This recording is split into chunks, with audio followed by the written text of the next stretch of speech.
Hey, Peter. Yeah. I'd like to sign you to a 12-album deal for $100. And I own the masters. Okay, is that 100 per record or for the whole deal? The whole deal. Okay, sounds good. Where do I sign?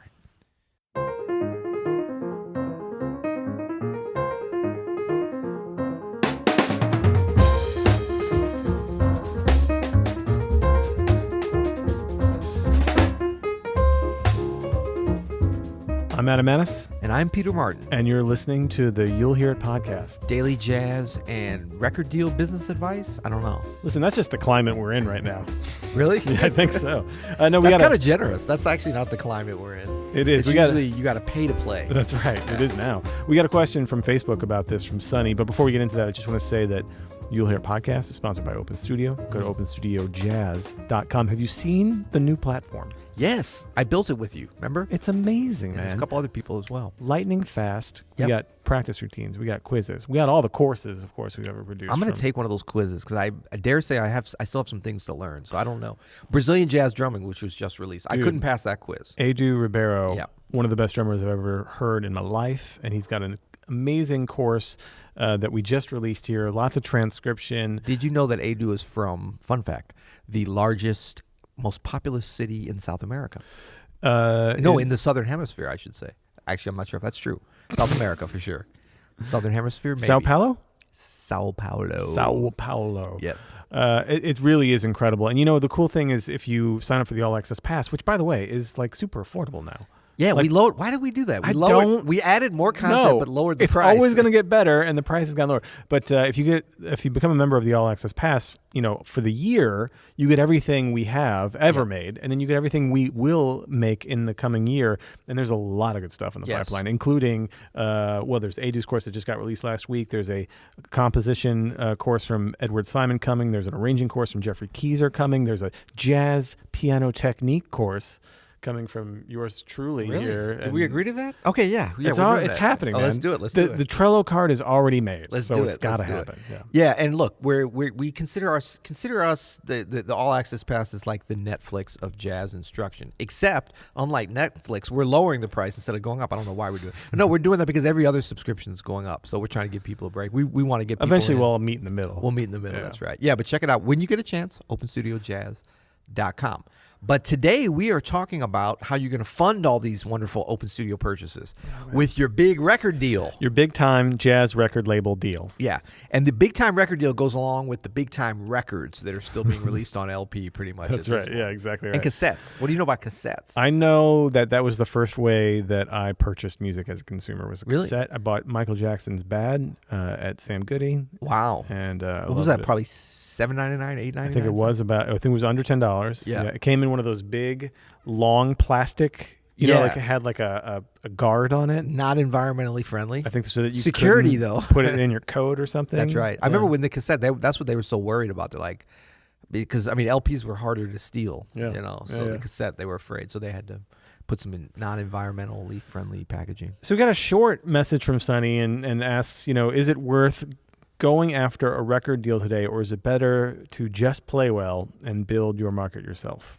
Yeah, and look, I think everybody knows what we're going to answer on this. Actually, no, maybe nobody knows what we're going to answer. You know what? I would say why one or the other. First of all, that's my first instinct is why not do both? Yeah, and I think before this is the question is it worth going after a record deal today, or is it better to just play well and build your market yourself? Yeah, as you say, this does not need to be and or binary kind of a thing. But I think the bigger question is let's always put before us, how do we get better as a jazz player? Yeah. How do we get better as a musician? So this is what we're talking about usually. But I've never been one to be like everything else will fall in place. Yeah. Because not everything always. You got to put some hustle in for sure. Yeah. There's plenty of people with the right things and everything. So on the business tip, as we would say, I think that you want to leave your options open. You want to, double down on the things that you're good and opportunities that you have and stuff. But you definitely want to leave your options open. So you don't want to look at this as an or. Going after a record deal today is not like it was 20 years ago. Yeah, the record industry not like it was 40 years ago. The record industry has changed so much in the past 20 years, and I think, Sonny, I don't know if you would consider how it is today. Even I don't know. I don't even not major artists, but certainly major jazz artists. they're self-producing their content. Yes. And if a label picks it up, well, that's great. But that's, I don't think anybody's banking on a label funding the record from the beginning and having an A&R person. Yeah. You know what I mean? None of that is really around anymore, especially for more niche genres like jazz and classical and bluegrass and stuff like that. Yeah. I mean, I think, funding aside, we can maybe talk about that some. Look, the thing with funding and money and all that really only comes into play insofar as you have a quality product with an audience that will buy it. Yeah. Of at least substantial enough numbers that we're talking about some money that matters. Yeah. It's amazing to me how many musicians, younger musicians especially, that I'll hear talking about, well, they're going to try to give me this amount. I'm like, how many and for this many units or whatever, like, do you understand how many units a great selling jazz album actually is right now? We're not necessarily talking about, I mean, it can get into some somewhat sizable figures, but it's only one piece of the beautiful pie that jazz actually can be. Yeah. And artistic music, improvised music that people want to come and, I mean, there's still people, I don't think there's any less. I think if anything, there's the potential for a bigger market right now for creative music. Things are very fragmented in a way in the entertainment world in general, but that really works in our favor because we are in such a niche thing. That's always worked in the favor of the jazz musicians. So it's very easy to look at it and be like, oh, there's nothing there. Yeah. But look, people still love music. That's never going to change. Yeah. I mean, there's ups and downs and recessions and all these kind of things, but like, people never are like, oh, I don't like music anymore because of the political climate. No, I mean, if you have something good to say and you're willing to commit yourself to getting better and to understand the rules of the marketplace, even in artistic endeavors, there's an audience there. There's For sure. 7 billion people in the world. You can't find a couple thousand. All you need is a couple thousand to follow you. And really, it's okay. I'm gonna say this. So these young musicians talking about, oh, I want to do this and I want to do that.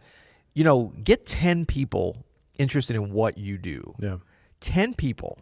Get one person first, then build to 10 people. I'm talking about real followers. I'm not talking about, I bought Instagram followers or I put a stupid thing up. I'm talking about you put your music anywhere from Instagram to making an LP to making a laser. I don't care what it is.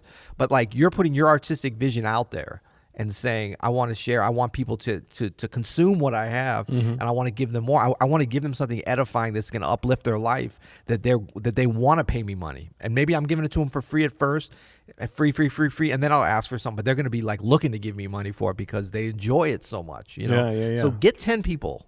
Then move to 40 people. Yeah. Then maybe you'll have 70 people. You know what I mean? And so, can that be done with a record deal?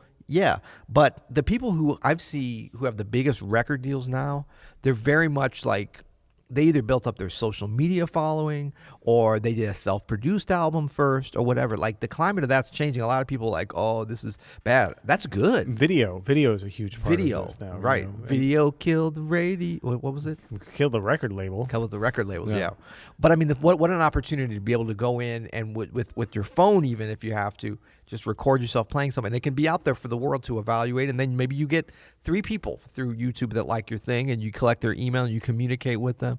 But I mean, we have that opportunity. It's whether or not you're going to do it. Can you sit and wait and find a record deal and like practice really hard and get good, and then maybe there's an intersection with a record executive that gives you a deal? Yes, that's a possibility. But I wouldn't bank on it. I would have never banked on it, but especially not now. So it can't be your only energy. Yeah, not now. To answer your question directly, the second half of your question is, or is it better to just play well and build your market yourself? You can't get a record deal in this current climate without building the market yourself first. Yeah. Like, that just doesn't happen. Record labels are looking at, things like your social media followers and whether or not you already have a following. There's no risks being taken or artists being developed from a young age without a following already. Yeah, I mean, I would say maybe not none, but it's highly unlikely. Very, very unlikely. Very unlikely. Definitely not something you'd want to plan around. Really not. No. I mean, I'm thinking about someone like Joey Alexander. Started off with a viral video. Like that seems to be a trend of people kind of making their own way through video or some other source, or social media. Yeah. And then I'm thinking about this young French keys player Domi, right, who just has like an insane social media presence on Instagram and Facebook, and she's like incredible technician, and she hasn't put out a full album yet. Right. She has all this buzz, right? So it's like, and I know what some people are thinking. They're like, oh, this has all been reduced down to you have to be a teeny bopper Instagram follower and everything, and the music is too good for that. No, if you want to develop, your product on reel to reel and have it delivered by carrier pigeon, there's going to be some hipsters out there that would love that. Do that. There is a service that does that. Is there Something really? similar. Yeah. No, I mean, it's all good. Like, be innovative. It doesn't, I mean, social media is just a cheaper way in. Yeah. It's accessible, but it's never been about that. And it's never been about the delivery, LP, social media, video, whatever. I mean, I think that it's good to take high quality content and try to deliver it in as high quality way as possible. I mean, I kind of, that's one of my things with, like, I don't care about streaming, whatever, but like when the quality level goes down and there's some like higher quality, I'm kind of more interested in that, because the product, when it's great, it's fun to consume it and edifying when it's delivered great. But that's another subject. No, that's not. I think that's very relevant to what we're saying here. And I think the key to this whole thing, Sonny, is to find the medium. Hey, don't call him Sonny. He might be an older guy. That's his name. Oh, it's his name. Is find the medium, the delivery. Hey, Sonny, you better listen to me. Find that platform that fits with you, that fits with your music. Find the audience, whether that's, signing to a major label, if that's the kind of artist you are, or that's just the vehicle. Or that's making a self-produced mixtape and doing it down in a tiny hole in the wall, a release, and having 12 fans. That's right. Like that kind of, whatever works for you at the time, do that and do it as. And I love that you said find, because I think, I don't want to pick Sonny's thing apart too much, but he says, or is it better to just play well and build your market yourself? You don't need to build a market. You just have to find your market. They're there. There's people out there already. You don't have to build or manufacture. And sometimes record labels will make it seem like they will do that. They will provide that. And sometimes maybe they can help connect you in a way if you that you need that. And that can be a great thing. They can support, but they can't do it all. No. Yeah. But we don't necessarily need them to do it all. And I think more what we see are successful collaborations with labels now. Especially in the jazz world, where the marketing, if you think about marketing as being as just connecting people to a product that they need that solves a problem that they have, which is like wanting to hear great contemporary jazz. I mean, not contemporary smooth jazz, music that's being produced now. I mean, look, if all people wanted was great music and that's all they needed, then there would be no market for recording anything, because there's already a bunch of great recordings out there, and it'd be cheaper to just connect them with people that are dead and somebody else owns the masters to. But people still want to like hear something, follow somebody, wow, this up and coming, whatever, and then maybe catch them live. Like, it's all a piece of the puzzle and the story that we have to tell. And there's a lot of opportunity out there. And I think if you get this kind of a mindset, you start to see what the possibilities are. And then the record deal is a possibility, but building it yourself and marketing yourself is, in the meantime, or some combination or one or the other. Everybody kind of, you can see examples of your own journey, but it should take some pressure off to know that you don't have to build your market. You just have to find your market. That's right. And for goodness sake, make sure the music's good first. Oh, of course. Well, we did say that first. Yeah, but you just gotta have to reiterate. To say. Yeah. It's very hard to sell or to market. I mean, look, that's what you have to, market and connect, and then you have an opportunity to sell something. I think a lot of times we want to, because as musicians and artists, like, we don't have a full understanding of how this stuff works, and we don't want to, so we want to be like, I just want to make the music, and the record label will be the ones who sell it for me. Yeah. But generally, there needs to be a step in between it. The marketing is, and finding that product and market fit is about getting people. Like, it's so much more exciting when you can connect directly, at least with those first 10 people. Then maybe 50, and maybe, I can't handle it anymore. I need a light label. I need a publicist. I need a manager to do the connections, and I'll just produce. That's fine. But at the beginning, you can start to actually understand you did this really good with your group, with the 440. Like, you built that as an organic thing in the audience, and then it got kind of bigger. And then, but you also got some feedback, right, at those early times, So, I mean, it's all about doing this in an organic way and being engaged and being mindful and intentional. Have you noticed that we get very fired up when we talk about the record industry? I've noticed this in previous episodes. Well, because we're kind of launching a record label too. So yeah, well, look out for that. Thanks, Sonny, for the question. It's great, and the thing with this question is, if you go back and listen to this episode 2 years from now, it could all be different. You know what I mean? That's just wrong. It could be wrong now. Maybe it'll get right. It could be. I mean, it's just how the landscape is. It's always shifting. So come back and see us again. But find those 10 people. That's like the key. That's key. That's the hardest, but it's the most. Those are your loyal, long time, like, those are the ones that are going to tell you what they like and what they don't, that you can really build a career on. You know what we haven't had in a while? What?